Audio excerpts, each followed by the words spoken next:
ယနေ့အမေရိကန်တွေဘယ်ခြေလှမ်းလှမ်းနေရဆိုတဲ့အရာကိုကျွန်တော်ပြောပြပေးမယ်ဗျအမေရိကန်သမ္မတဒေါ်နယ်ထရန့်ကအခုဘာတွေလုပ်နေတယ်ဆိုတဲ့အရာကိုကျွန်တော်ပြောပြပေးမယ်ကျွန်တော်တို့သိတာကသူ့နိုင်ငံကိုမြန်မာတွေဒါမှမဟုတ်လို့ရှိရင်ပြီးခဲ့တဲ့29ရက်နေ့ကကြီးညာသွားတဲ့နိုင်ငံ19နိုင်ငံထဲကမှ12နိုင်ငံကိုလုံးဝပြည်ဝင်ခွင့်ပိတ်လိုက်တယ်အဲ့ဒါတော့ကျွန်တော်သိခဲ့တာ9နိုင်ငံတော့တစ်စိတ်တစ်ပိုင်းပဲပိတ်တယ်လို့ကျွန်တော်တို့အမေရိကန်ကြီးညာလိုက်တယ်ကျွန်တော်တို့ကအဲ့ဒါတွေနဲ့ပဲတိုင်ပတ်မနေနဲ့အမေရိကန်ဟာတက်ကဘာစစ်အတွက်ပြင်ဆင်နေပြီဆိုတဲ့အကြောင်းကိုကျွန်တော်ပြောပြပေးမယ်ကျွန်တော်တုံနှံဆိုကျွန်တော်နိုင်ငံရေးတောင်းတော့တိတ်မပြောဘူးဒါပေမဲ့လို့ကျွန်တော်အခုတော့ကျွန်တော်နေပါပြောမယ်ဒါပေမဲ့ကျွန်တော်တို့အနေရှိနေစီနိုင်မဲ့စကားတွေကိုကျွန်တော်ရှောင်ပြီးပြောသွားပေးမယ်အမေရိကန်တွေဟာတတိယကမ္ဘာစစ်အတွက်ပြင်ဆင်နေတယ်တချို့တွေကပြောကြတယ်ဒေါ်နယ်ထရန့်ကတရုတ်ကိုကြောက်တယ်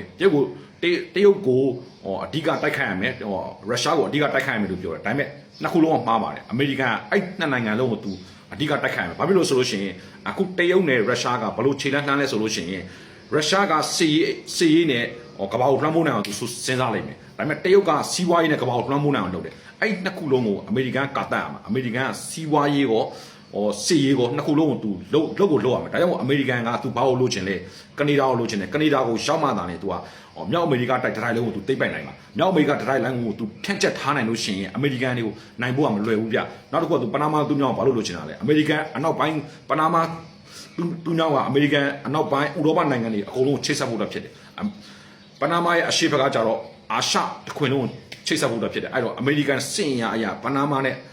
ကနေဒါကိုသူမဖြစ်အောင်သူရောင်းအောင်ယူမယ်ဒါကြောင့်မို့အခုချိန်မှာသူအဲ့ဒီသတင်းတွေရဲ့နောက်ကွယ်မှာရှိနေတဲ့အရာတွေကိုပဲလူတွေကစိတ်ဝင်စားတော့သူကပြည်ဝင်ခွင့်တွေပိတ်တယ်မဟုတ်တဲ့စီးပွားရေးတွေကျင်ညာတယ်တရုတ်တန်ဘက်ကိုမောင်းထုတ်တယ်ပြန်သွင်းတယ်ဒါတွေကိုသ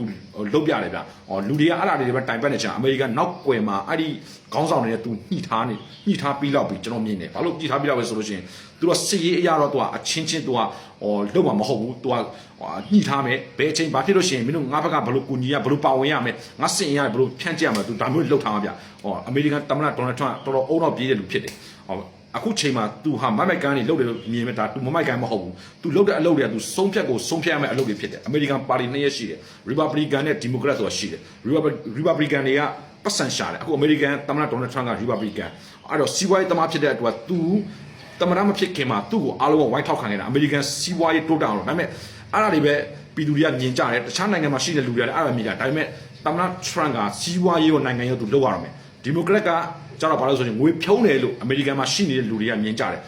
ဒီမိုကရက်တွေသမ္မတဖြစ်အောင်ရှင်ငွေတွေဖြုံးတိကြတယ်လို့မြင်ကြအမှန်တကယ်တော့ငွေဖြုံးတိတာမဟုတ်ဘဲနဲ့သူတို့ကငွေတွေကိုကဘာကြီးမှာရှိနေတဲ့အရဲမှာရှိနေတဲ့လူတွေကိုငွေရတွေချထားပြီးတော့မှအမေရိကန်ဩဇာကိုပြတဲ့အလုပ်ကိုလုပ်တယ်အဲ့တော့အခုဒီနှစ်ခုလုံးကိုအမေရိကန်သမ္မတဒေါ်နယ်ထရန့်ကလုပ်ရမယ့်အရာဖြစ်တယ်အဲ့တော့ပထမကမ္ဘာစစ်တုန်းက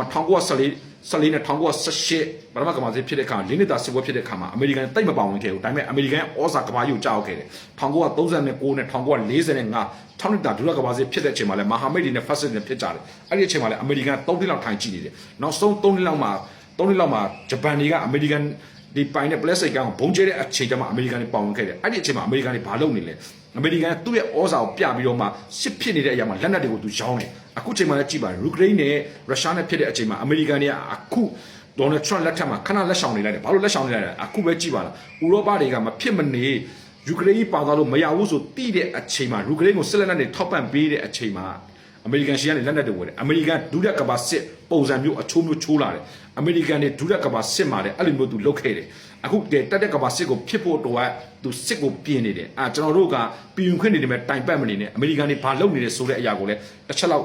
လေ့လာဖို့အတွက်လိုအပ်တယ်ဆိုတဲ့အရာကိုကျွန်တော်အမိပြောပေးချင်တယ်နောက်နေ့မှာလည်းကျွန်တော်ဒီအကြောင်းအရာတွေကိုကျွန်တော်တင်သွားပေးပါမယ်လို့ကျွန်တော်ပြောပေးချင်ပါတယ်ဗျာ